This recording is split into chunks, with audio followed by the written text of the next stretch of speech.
Panorama Bíblico, Esqueleto del Antiguo y Nuevo Testamento, clase 24. Bienvenidos, vamos a comenzar con la clase número 24 de Panorama Bíblico. Vamos a retomar lo que vimos en la clase anterior y vamos a hablar acerca del libro de Daniel y también un poco acerca del Apocalipsis. Específicamente hablaremos un poco más acerca de los últimos días o los tiempos finales. ¿Cómo serán aquellos últimos días? Y como les dije, también vamos a ver acerca del libro de Apocalipsis.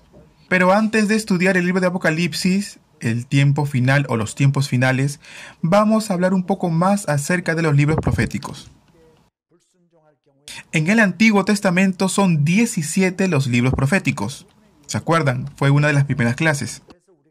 La mayoría de estos libros hablan acerca de la desobediencia del pueblo de Israel para con Dios. Y también nos habla y nos hace recordar cuáles serían las consecuencias de la desobediencia para con Dios. Es decir, que vendrían a ser como profecías de doble cumplimiento.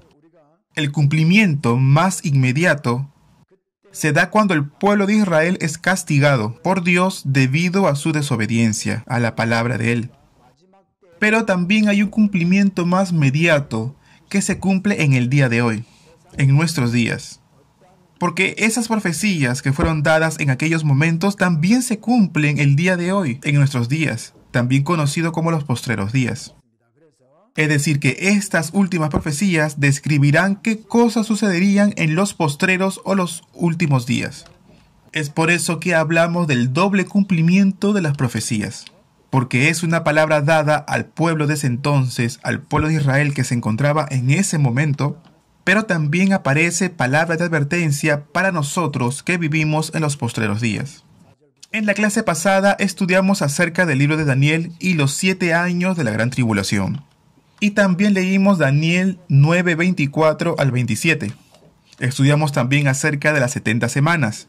Que se cuenta desde la salida de la orden para edificar a Jerusalén hasta los 7 años de la gran tribulación.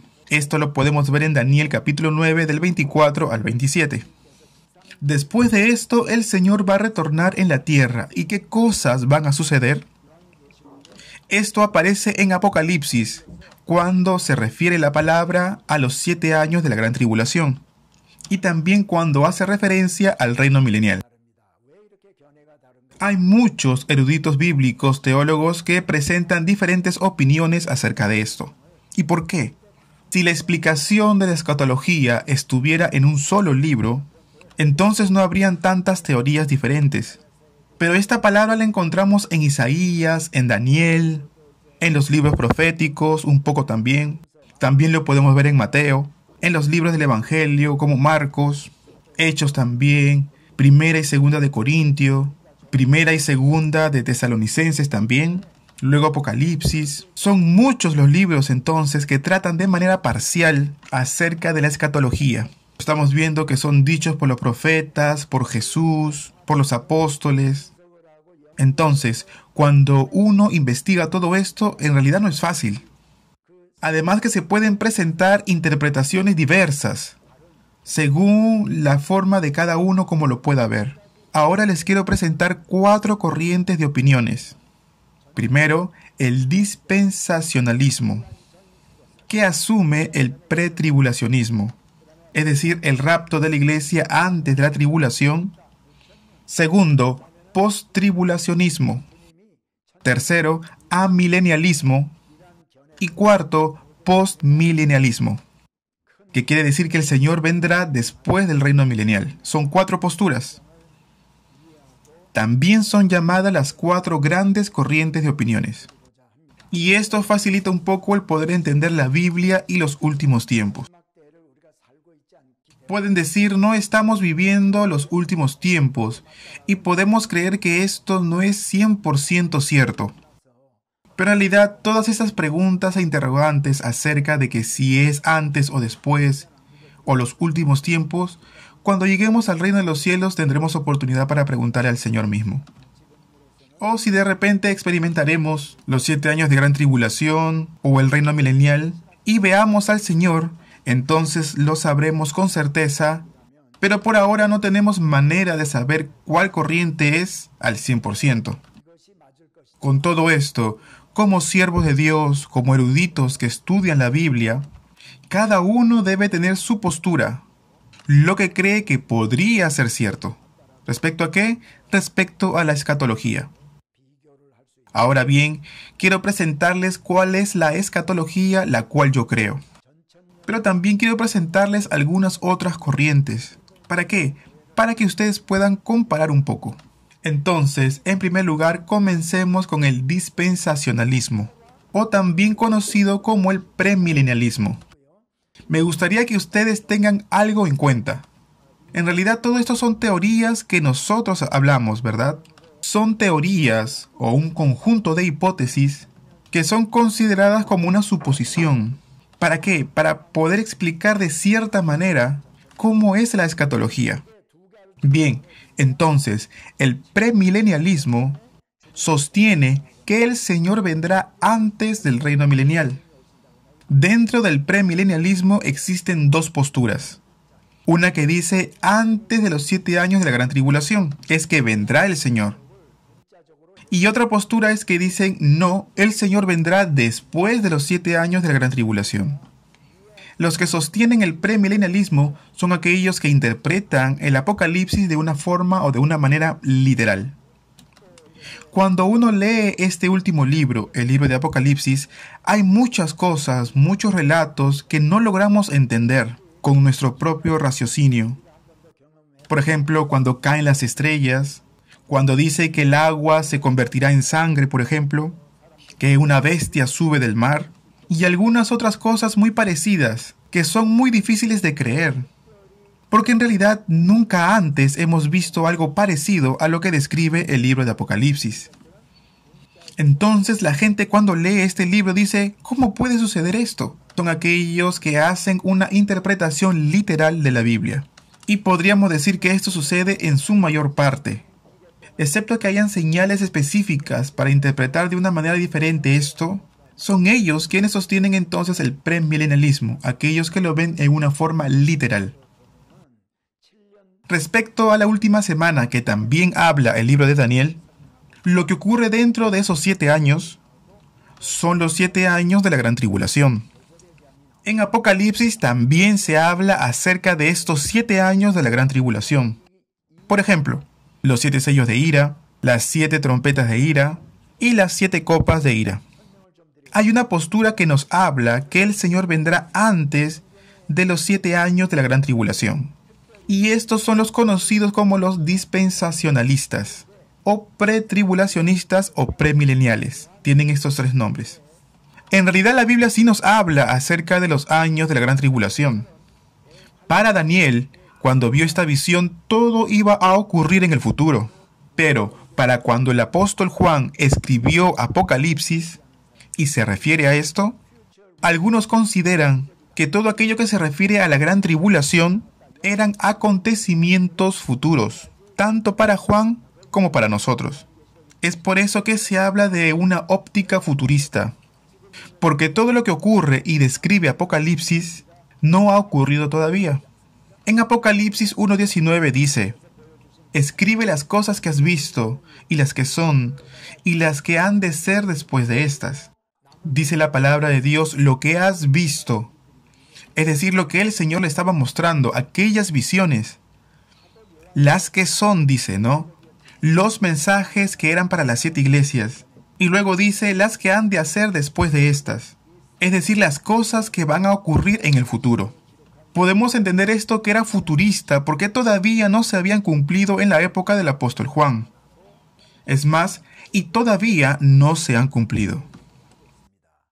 El apóstol Juan escribió el libro de Apocalipsis en el año 90 después de Cristo, aproximadamente. Y de esta forma lo sostienen los premilenialistas. Para Juan era futurista todas estas palabras y para nosotros también lo es. De esta forma hablan los dispensacionalistas o los premilenialistas. Como dice en Primera de Tesalonicenses capítulo 4, verso 16 dice, Porque el Señor mismo con voz de mando, con voz de arcángel y con trompeta de Dios, descenderá desde el cielo. Los que vivimos no precederemos a los que durmieron. Por los que dormimos nos estamos refiriendo a aquellos que murieron en el Señor, aquellos que creyeron en Jesús y que en realidad son parte del pueblo de Dios. Ellos son aquellos que resucitarían primero. Y aquellos que están con vida serán arrebatados, para así ir con el Señor en el aire, o para reunirse con el Señor en el aire. Aquí en la tierra ya no habrá más iglesia, y también aquí en la tierra se darán los 7 años de la gran tribulación. Y será la última semana de la cual nos habla el libro de Daniel. Después del rapto, después de que hayan sido arrebatados, los santos celebrarán las bodas del Cordero juntamente con el Señor. ¿Qué duraría este tiempo? 7 años. Esto podríamos tomarlo como una metáfora, porque para el pueblo de Israel el tiempo de la boda era un momento de mucha felicidad. Todo este tiempo sería como un tiempo de mucha felicidad para nosotros. ¿Y en dónde será la boda del Cordero? En realidad la Biblia no lo dice y no se sabe. Dios no lo ha revelado en la Biblia, por ese motivo no vamos a utilizar la imaginación en este momento para revelar en dónde puede ser.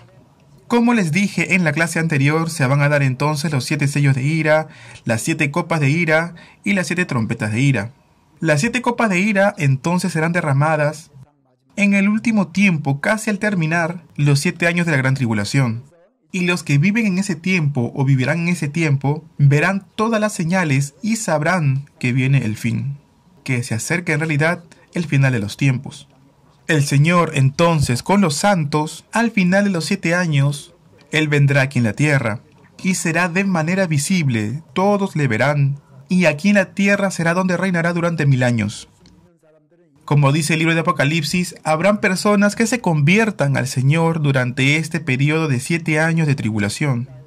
Aquellos que creyeron en Jesús serán arrebatados antes, pero aquellos que no creían van a creer. Y aparecerán los 144,000 entre en medio del pueblo de Israel.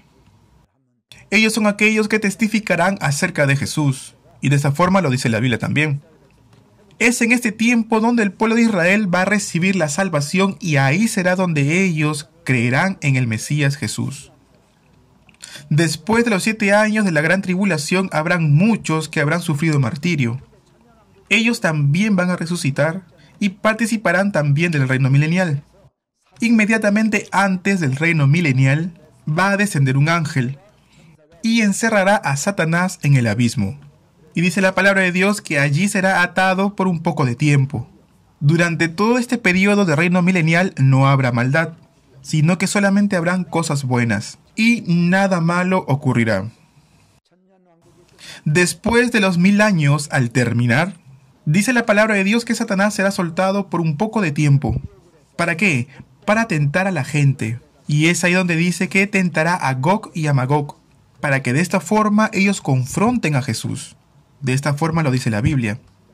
Esto lo podemos ver en el libro de Apocalipsis, el capítulo 20, verso 3, y del 7 al 10. Aquí es donde lo dice. Entonces pensemos, ¿quién es Gog y Magog? En realidad la Biblia no nos da mayor explicación acerca de esto, así es que nosotros no podemos especular mucho acerca de esto. Entonces, al terminar el reino milenial, se dará el juicio final, el juicio del trono blanco, el último juicio. Y ahí Jesucristo será nuestro juez. Y la palabra de Dios dice que todos los hombres compadecerán en este juicio final. Y todos aquellos que murieron sin creer en Jesús serán resucitados. Nosotros pensamos que solo van a resucitar aquellos que creyeron en Jesús, pero también van a resucitar aquellos que no creyeron en Jesús y murieron. Entonces, por su incredulidad, por no haber creído en Jesús como su Señor y Salvador, ellos no podrán ser parte del pueblo celestial e hijos de Dios. Y por su incredulidad ellos serán castigados. Y ese castigo será ser enviado al lago de fuego eterno. Este lago de fuego eterno entonces es el infierno. La Biblia hace referencia acerca de esto como la segunda muerte. Y también nos dice, bienaventurados aquellos que no sufren la segunda muerte. Nosotros, aquellos que creemos en Jesús, podemos sufrir la primera muerte, es decir, la muerte física. Igual que aquellos que no creen en el Señor, los incrédulos. Antes que el Señor vuelva por el aire, podemos enfermar de repente o por edad o por algún accidente, y sí sufriremos la muerte física, al igual que cualquier incrédulo. Pero hay una gran diferencia, y es que nosotros no sufriremos la segunda muerte. No seremos enviados al lago de fuego eterno, como lo dice en la Biblia. Amén. Ahora bien, ¿qué pasa con los que creen en Jesús? Obviamente nosotros somos el pueblo de Dios, somos el pueblo celestial, somos llamados justos por Dios. Dios nos llama justos a nosotros. Obviamente que somos una nueva criatura, pero después de creer en Jesús, aún así seguimos pecando. Pensamos muchas veces en pecar y todavía conservamos la naturaleza pecaminosa. Pero cada día nos esforzamos y comenzamos a lograr una santidad mayor. Y el día que nos encontremos con el Señor Jesús seremos santos en forma completa y viviremos con Él en el cielo. Ahora bien, después de conocer a Jesús nosotros podemos cometer errores, podemos incluso hasta pecar, pero por los méritos de Cristo Jesús en la cruz de Calvario, se nos ha sido preparados los nuevos cielos y la nueva tierra para nosotros. Y a la nueva Jerusalén entraremos a morar eternamente. Esta diapositiva que ustedes pueden ver en sus pantallas es la teoría premilenialista o también pretribulacionista, que se caracteriza por interpretar las escrituras al pie de la letra, es decir, de manera literal. Ahora bien, la segunda postura es la post-tribulacionista. Aquí en la pantalla pueden apreciar los 7 años de la gran tribulación, ¿verdad? Una postura es hablar del rapto antes de la gran tribulación. Es conocida como la pretribulacionista, antes de la tribulación. Pero también están los que dicen que el rapto será después de la tribulación. Por eso el nombre post-tribulacionista. Los pretribulacionistas dicen que la iglesia no experimentará todo lo que sucederá en la gran tribulación. A veces podemos encontrar como supuestas contradicciones dentro de la Biblia. Por ejemplo, cuando se refiere a la venida del Señor, la Biblia nos dice que Él volverá como un ladrón en la noche, pero también nos dice en otra parte de la Biblia que por las señales sabréis. Que por las señales nosotros sabremos que el Señor retornará. Entonces da la impresión que está hablando de dos cosas opuestas. Una que por las señales sabremos y que en otra dice que el Señor vendrá como ladrón en la noche. Ahora bien, ¿cómo podremos congeniar estas dos posturas? Algunos dicen, para los que no creen en Jesús, Jesús vendrá como ladrón en la noche. Pero para aquellos que están velando, orando, aquellos que creen en Jesús, viendo las señales, sabrán ellos que el Señor está por venir y que ellos están viviendo los últimos tiempos. En realidad, amados, yo no estoy de acuerdo con esto. Yo veo que hay dos posturas diferentes dentro de la Biblia. Porque el Señor vendrá 2 veces, una como ladrón en la noche, y otra que será de manera tan clara que por las señales todos sabrán que Jesús vendrá.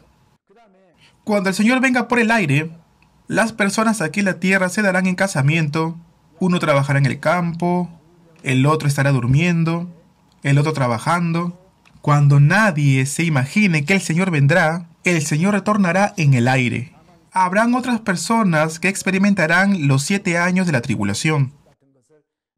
Y después de esto, en el libro de Apocalipsis nos dice que habrán 2 testigos, que serán muertos, y todo el mundo verá que estos testigos estarán muertos. Y también veremos que los 144,000 sufrirán martirio. Y la palabra de Dios también nos dice que ellos se elevarán al trono de Dios. Teniendo esto en cuenta, hay muchos que dicen que muchos se convertirán en la gran tribulación.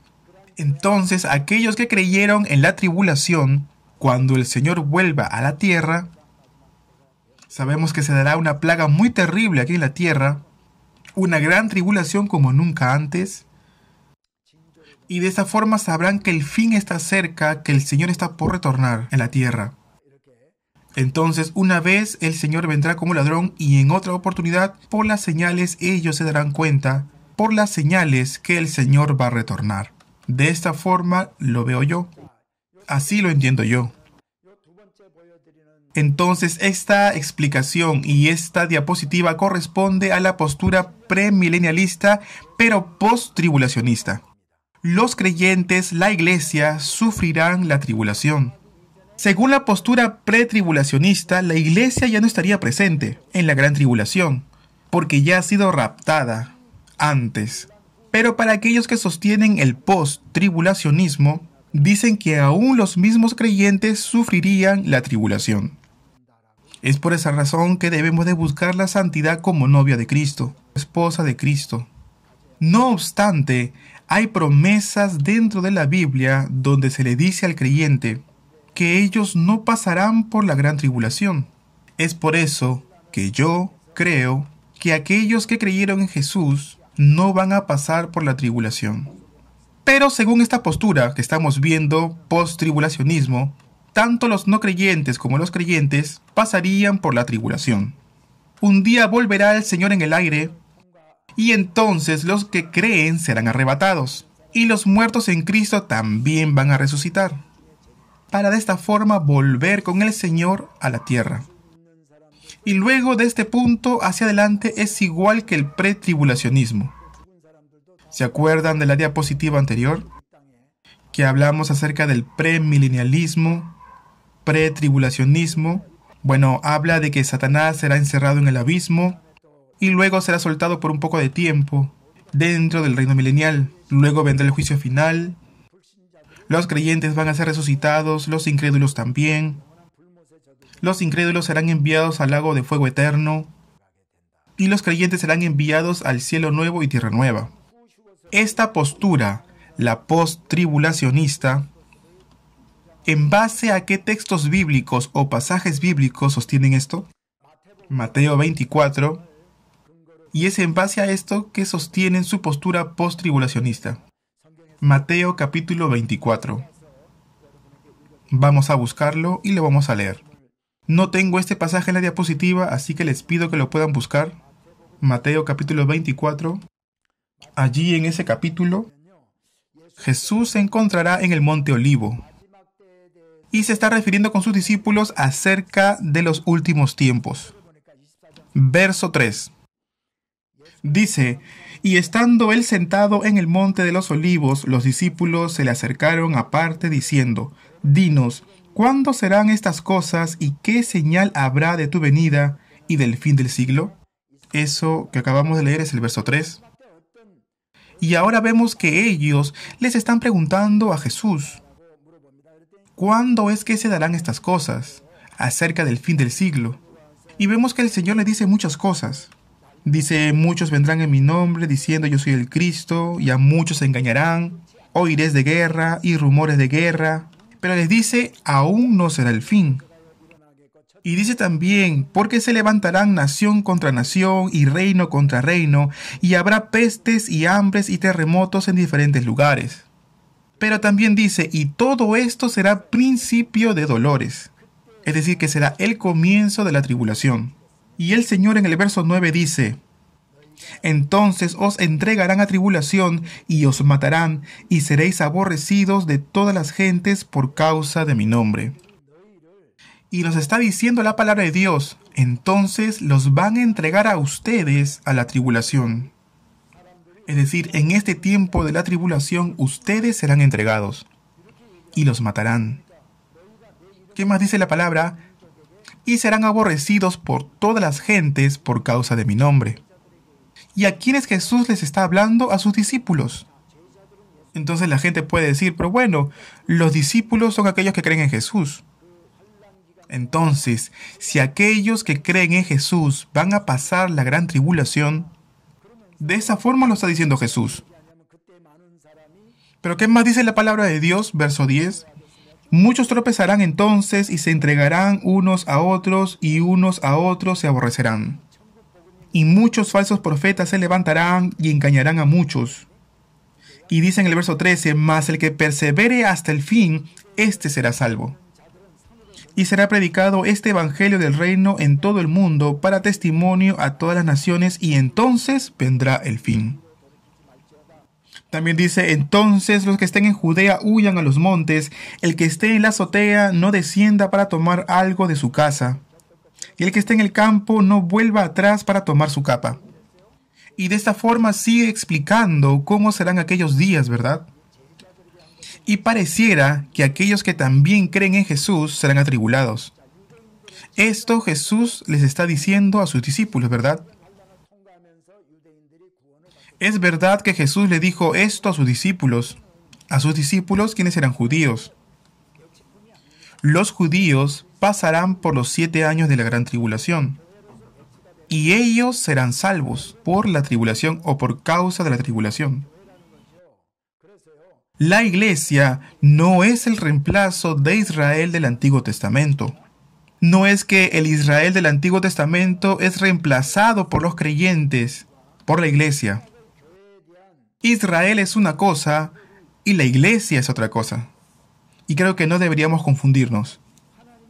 Hay profecías de Israel en el Antiguo Testamento y profecías de la iglesia en el Nuevo Testamento. Y deberíamos de diferenciar a estos dos. En otras palabras, la iglesia no va a reemplazar el lugar que le corresponde a Israel en el Antiguo Testamento, dentro de todo el plan de Dios. A su tiempo, Dios cumplirá también la restauración y la salvación de Israel. En cuanto a los 144,000, no se refiere al número total o al remanente de los israelitas, sino que se refiere a aquellos que testificarán de Jesús en un tiempo mucho más difícil que vendría a ser la gran tribulación. Es decir, como que ellos recibirán una misión especial. Aquellos que cumplirán con fidelidad su rol como testigos de Dios que van a sufrir martirio durante todo este periodo de los 7 años de la gran tribulación. Ahora bien, volviendo al rapto post-tribulacionista, ellos estarían basando en Mateo 24 para sostener todo esto.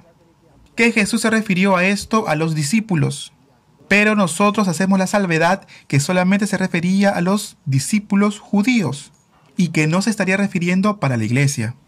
Pero ellos se estarían basando en Mateo 24 para sostener su postura post-tribulacionista. Después de esto viene el post-milenialismo. El Señor vendrá, regresará después del reino milenial, dicen ellos. Los que sostienen esto son conocidos también como los preteristas, aquellos que toman una óptica del pasado.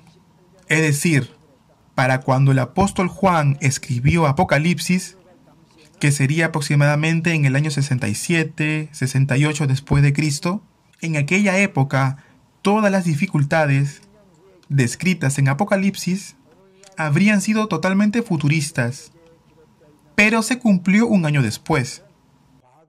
Para nosotros, todas las cosas que ocurrieron en Apocalipsis ya han sucedido y ocurrieron en el pasado, y no se darían de aquí en adelante. Esto es lo que sostienen ellos.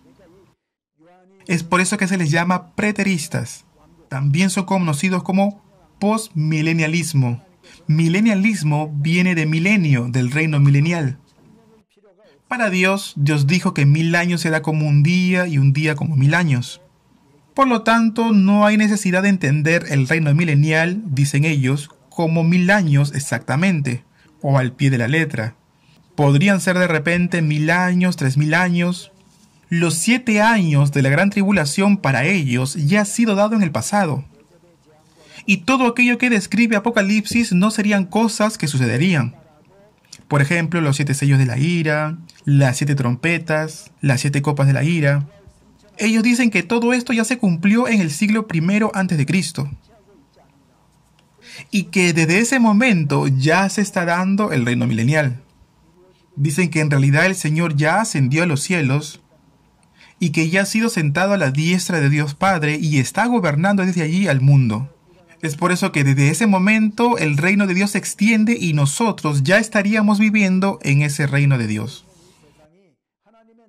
Es verdad que Dios es el Rey soberano y que Él tiene control de toda la historia de la humanidad.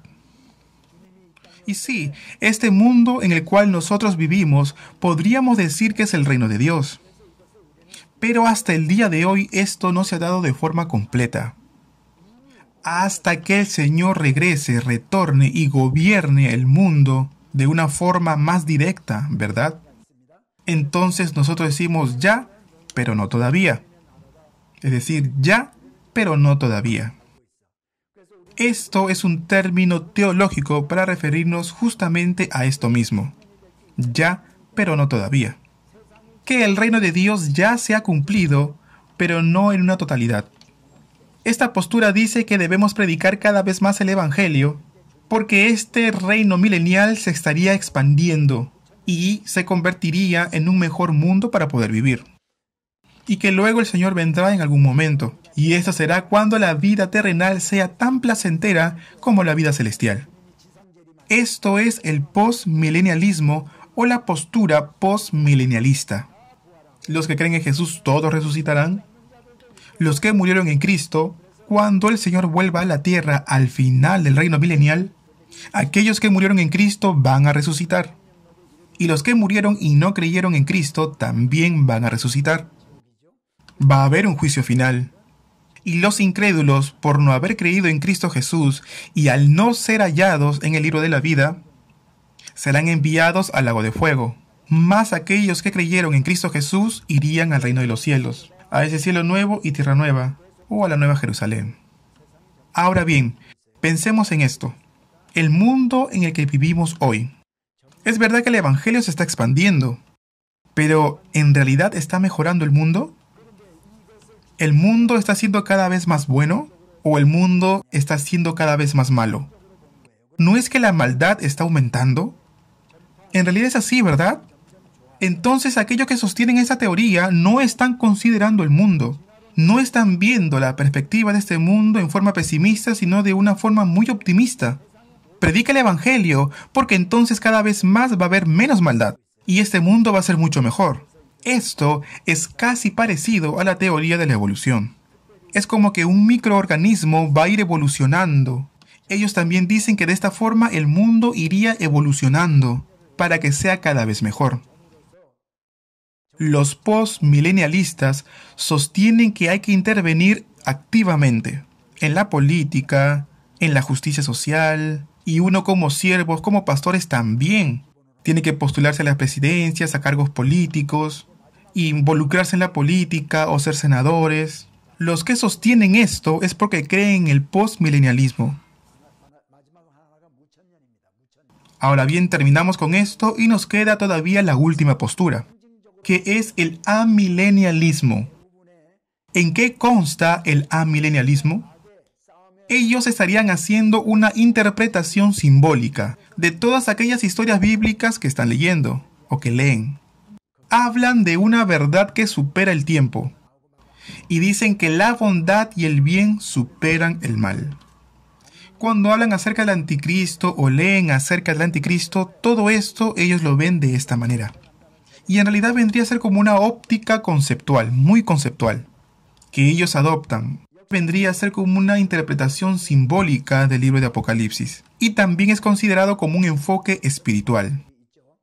Nosotros lo entendemos que es una historia que tiene que ver con el futuro.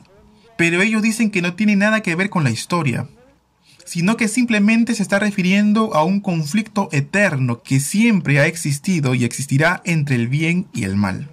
De esta forma entienden Apocalipsis, como una interpretación simbólica. De esta forma ellos dicen que lo debemos de ver. Y no se preocupan de ver cada parte o cada detalle del libro. Ellos entienden Apocalipsis como un libro que no tiene que ver mucho con la vida de uno, sino que más bien vendría a ser este libro como una simbología entre el bien y el mal. De este conflicto que existe entre estos dos poderes, entre el bien y el mal. De esta forma lo sostiene así los amilenialistas. Ellos dicen en realidad no existe el reino milenial como tal. Solamente existe al final un juicio final.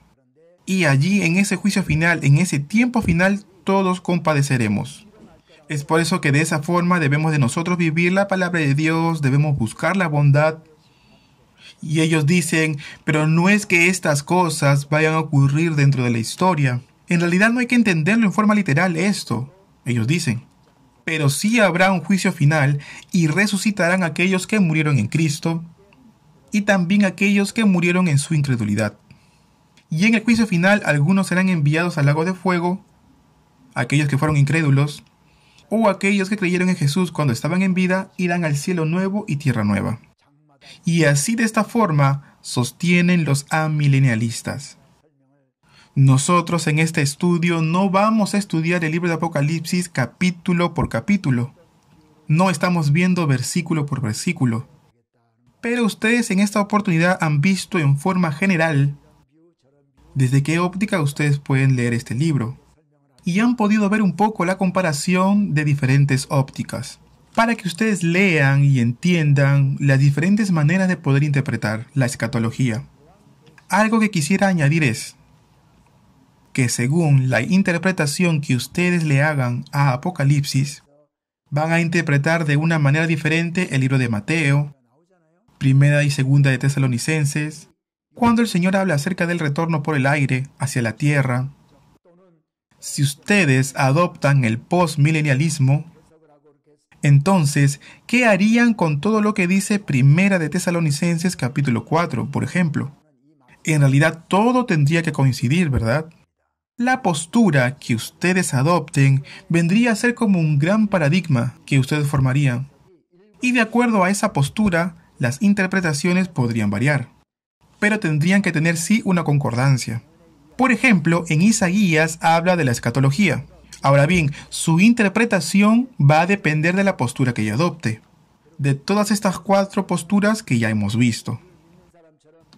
Ustedes no pueden interpretar un pasaje como pretribulacionista y otro pasaje como amilenialista y un pasaje de Primera de Corintios como posttribulacionista. Si ustedes adoptan una postura, tendría que ser así a lo largo de toda la Biblia. Lo mismo pasa con la doctrina de la salvación. En todo, tendrían que interpretar en forma integral o de manera integral. Yo creo que en realidad esto es lo más importante. Bueno, entonces estamos terminando con el estudio del Antiguo Testamento. Hemos visto los libros históricos, también hemos visto los libros proféticos, y acabamos de ver también el libro de Daniel, y hemos visto parte de Apocalipsis. Y ahora vamos a entrar al Nuevo Testamento. Vamos a ver un poco el bosquejo del Nuevo Testamento. Nuevo Testamento es nuevo pacto. Antiguo Testamento es un antiguo pacto. En el Antiguo Testamento, Dios le prometió al pueblo de Israel que establecería un nuevo pacto. En Jeremías capítulo 31, del verso 31 al 34. Y antes de la venida de Jesús sería el Antiguo Testamento. Y la palabra de Dios después de la primera venida de Jesucristo sería el Nuevo Testamento. Jeremías 31, del verso 31 al 34, en el Antiguo Testamento, contiene el pacto que Dios prometió establecer con el pueblo de Israel. Dios le dijo a Israel que le daría un nuevo pacto, y ese pacto sería Jesucristo. Y es así como Él vino a este mundo. Ahora bien, ¿qué características tendría este pacto nuevo prometido a Jeremías? Para eso vamos a buscar algunos pasajes bíblicos. Jeremías 31 del 31 al 34 dice: He aquí vienen días, dice Jehová, en los cuales haré nuevo pacto con la casa de Israel y con la casa de Judá. Algún día vendrán días en que Dios hará pacto nuevo con Israel y con la casa de Judá. Está hablando de un nuevo pacto, ¿verdad? ¿Cuándo dice? Solamente dice, vienen días. Sigue diciendo, verso 32. No como el pacto que hice con sus padres en el día que tomé su mano para sacarlos de la tierra de Egipto, porque ellos invalidaron mi pacto, aunque fui yo un marido para ellos, dice Jehová. Aquí se está refiriendo y dice con sus padres, es decir, los padres de Israel y la casa de Judá. ¿Quiénes son ellos? Moisés, Josué y en realidad todo el pueblo de Israel, aquellos que pasaron por el éxodo egipcio y todos aquellos que después fueron sus descendientes. Entonces Dios los sacó de Egipto en el éxodo egipcio. Pero aquí se está refiriendo y nos dice que no será como aquel pacto. Dios sacó al pueblo de Israel de Egipto y estuvieron en el monte Sinaí cuando habían pasado ya 2 meses. Dice en el mes tercero de la salida de los hijos de Israel de la tierra de Egipto, en el mismo día llegaron al desierto del Sinaí. Es decir, que llegaron en el mes tercero. Y es así como Dios llama a Moisés al monte Sinaí. Y allí por 40 días él entregó palabra, un pacto, es decir, la ley. Pero dice también la palabra que el nuevo pacto no será como el antiguo pacto, que no será como en aquellos días. ¿Por qué? Lo dice aquí la Biblia, porque ellos invalidaron mi pacto, aunque fui yo un marido para ellos. Y Dios está diciendo, ellos han desobedecido y han invalidado mi pacto. Verso 33. Pero este es el pacto que haré con la casa de Israel después de aquellos días, dice Jehová. Daré mi ley en su mente y la escribiré en su corazón, y yo seré a ellos por Dios, y ellos me serán por pueblo. Entonces la palabra de Dios nos está diciendo que establecerá un nuevo pacto. Y aquel día en adelante, ¿cómo será este nuevo pacto? Dice, daré mi ley en su mente y la escribiré en su corazón. Antes, en el monte Sinaí, la ley de Jehová fue dada y fue escrita sobre piedra. Pero ahora no será así. La ley de Dios será grabada en la mente, en el corazón del pueblo. Es decir, nos concederá el Espíritu Santo. Y dice la palabra, y ellos me serán por pueblo, y yo seré su Dios. Verso 34. Y no enseñará más ninguno a su prójimo, ninguno a su hermano, diciendo, conoce a Jehová, porque todos me conocerán, desde el más pequeño de ellos hasta el más grande, dice Jehová. Porque perdonaré la maldad de ellos, y no me acordaré más de su pecado. Cuando recibimos al Espíritu Santo o al Espíritu de Dios, conocemos a Dios y buscamos así vivir conforme a su palabra. Y Dios sigue hablando y dice, porque perdonaré la maldad de ellos y no me acordaré más de su pecado. Cuando sea derramado el Espíritu Santo sobre nosotros y grabe su ley en nuestros corazones, desde ese momento Dios no se acordará más de nuestros pecados. A esto se está refiriendo en el Nuevo Pacto, y esta palabra fue entregada a Jeremías. Ahora bien, seguiremos hablando un poco más acerca del Nuevo Pacto. En el Antiguo Testamento los sacrificios eran presentados delante de la presencia de Dios. Pero en realidad no había expiación de pecados, sino que era solamente cubrir los pecados por un año más. Sabemos que el Mesías de Israel será quien hará cumplir ese nuevo pacto. Además sabemos que este nuevo pacto será como una ampliación del pacto que Dios le concedió a Abraham. Ahora bien, vamos a buscar el pacto abrámico. Génesis capítulo 12. Dice así, y haré de ti una nación grande y te bendeciré y engrandeceré tu nombre y serás bendición. Bendeciré a los que te bendijeren y a los que te maldijeren maldeciré y serán benditas en ti todas las familias de la tierra. Esta fue la promesa y la palabra que Dios le entregó a Abraham. Dice que todas las familias de la tierra, no está diciendo solamente la familia de Israel, sino que dice que todas las familias serán benditas en Abraham. ¿En realidad Abraham habrá entendido la magnitud de esto? ¿Cómo él habría imaginado ni siquiera el cumplimiento de esta palabra? Pero esta palabra se cumple por medio de Jesucristo a través del nuevo pacto. El nuevo pacto será entonces la expansión del pacto que Dios le entregó a Abraham. Génesis 12, 15 y 17. Génesis 17 dice, He aquí mi pacto es contigo, y serás padre de muchedumbre de gentes, y no se llamará más tu nombre Abraham, sino que será tu nombre Abraham, porque te he puesto por padre de muchedumbre de gentes. ¿Podrá Abraham haber entendido todo esto? ¿En realidad lo entendió a cabalidad? ¿De qué forma podría cumplirse esta palabra en su vida? Y en realidad vemos que se cumple. ¿Por medio de quién? Por medio del Mesías. Por medio de Cristo Jesús. Amén. En el Antiguo Testamento, solamente Judá e Israel eran el pueblo del nuevo pacto, y los gentiles eran excluidos. Pero ahora, en el tiempo o en la era de la Iglesia, el nuevo pacto es para todos aquellos que creen en Cristo Jesús. Segunda de Corintios 3:3. Siendo manifiesto que sois carta de Cristo expedida por nosotros, escrita no con tinta, sino con el Espíritu del Dios vivo, no en tablas de piedra, sino en tablas de carne del corazón. Esto corresponde a Jeremías 31:33, cuando dice, daré mi ley en su mente y las escribiré en su corazón. Este pasaje estaría correspondiendo a Jeremías.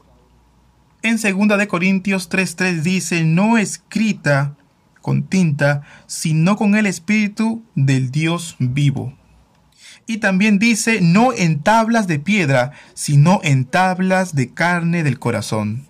De esta forma había escrito el apóstol Pablo en Macedonia a los hermanos de Corinto en su tercer viaje misionero. En el futuro, Israel volverá a ser el centro del nuevo pacto. En el Antiguo Testamento solamente Israel y Judá eran beneficiarios del pacto con Dios.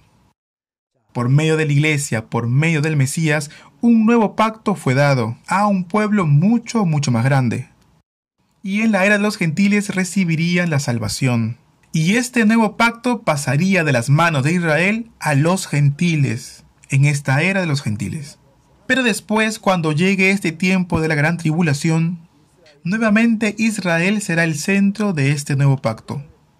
Esto lo dice el libro de Daniel, capítulo 9, verso 24, y Romanos, capítulo 11, del 25 al 27. Daniel 9:24, vamos a leerlo juntos. 70 semanas están determinadas sobre tu pueblo y sobre tu santa ciudad para determinar la prevaricación y poner fin al pecado y expiar la iniquidad, para traer la justicia perdurable y sellar la visión y la profecía y ungir al santo de los santos. Entonces, de las 70 semanas, este pueblo está determinado sobre tu pueblo, sobre Israel y sobre tu santa ciudad y sobre Jerusalén. La salvación de Israel se dará dentro de estas 70 semanas. De estas 70 semanas, ya han pasado 69 semanas, ¿verdad? Entonces 69 semanas ya han pasado con la venida de Jesús, con la primera venida. Y aquí sería la era de los gentiles, en donde el centro del nuevo pacto serían los gentiles. La salvación es para los gentiles y esta salvación está enfocada solamente para ellos, para los gentiles. Pero cuando vengan los 7 años de la gran tribulación, los israelitas volverán a ser el centro de este pacto. Es por eso que dice 70 semanas están determinadas para tu pueblo y sobre tu santa ciudad para terminar la prevaricación. En estas 70 semanas Israel será salvo. De lo contrario no diría entonces sobre Israel y sobre Jerusalén. Entonces dice sobre tu pueblo que es Israel y sobre tu santa ciudad que vendría a ser Jerusalén. El pueblo de Israel no recibiría la salvación durante estas 69 semanas, y en la era de los gentiles tampoco. Pero al final vendrán los 144,000, vendrán los 2 testigos, y serán en estos tiempos de la gran tribulación que Israel será salvo. De esta forma lo está diciendo la Biblia. Romanos 11, 25 al 27 dice: Porque no quiero, hermanos, que ignoréis este misterio, para que no seáis arrogantes en cuanto a vosotros mismos, que ha acontecido a Israel endurecimiento en parte, hasta que haya entrado la plenitud de los gentiles. Acuérdense bien que Romanos fue escrito para los gentiles, y judíos que también vivían en Roma, a los santos. El misterio tiene que ver con la plenitud de los gentiles. ¿Qué es el misterio? endurecimiento en parte, hasta que haya entrado la plenitud de los gentiles. Está hablando acerca de la era de los gentiles, ¿verdad? Dice, hasta que se cumpla la plenitud de los gentiles, Israel será endurecido en parte. No van a creer en Jesús. En la plenitud de los gentiles, los israelitas no van a creer porque tendrán el corazón endurecido. Pero luego verso 26 dice, luego todo Israel será salvo. Después de la plenitud de los gentiles, como está escrito en su palabra, vendrá de Sión el libertador, que apartará de Jacob la impiedad. Y dice, y este será mi pacto con ellos cuando yo quite sus pecados. ¿Cuándo es que Dios quitará sus pecados? Cuando hablamos en Daniel capítulo 9, verso 24, que los pecados serían quitados, es ahí cuando Israel va a recibir el perdón de sus pecados. Yo de verdad deseo que ustedes hayan podido entender este tema. En realidad no es un tema fácil, pero espero que lo hayan podido entender. Bueno, el día de hoy vamos a terminar por aquí el nuevo pacto. El comienzo del nuevo pacto es con la primera venida de Jesús aquí en la tierra. Los libros del Evangelio darían inicio entonces al nuevo pacto. Ahora bien, la proclamación del nuevo pacto, ¿en qué consta? Comienza entonces con Jesús. Luego los apóstoles también comenzarían a proclamar este nuevo pacto. ¿Y dónde podemos encontrar su explicación? Las epístolas entonces explicarían este nuevo pacto. Bueno, vamos a estudiar el Nuevo Testamento de aquí en adelante y van a poder entender mucho mejor todos estos temas. Cuando estudiemos el Nuevo Testamento vamos a estudiarlo en 3 áreas: los libros del Evangelio, el libro de Hechos y las epístolas, que son las explicaciones del nuevo pacto, en especial las epístolas paulinas. Apocalipsis ya lo hemos tratado de forma suficiente, creo, así que vamos a destinar el resto de las clases a los evangelios, al libro de Hechos y a las epístolas paulinas. Esperemos entonces con mucha expectativa la clase número 25. Muchas gracias por su esfuerzo. Nos vemos en la siguiente clase, clase 25. Gracias por el esfuerzo que han hecho hasta ahora, les agradezco mucho. El Señor también estará muy contento. Nos vemos. Bendiciones.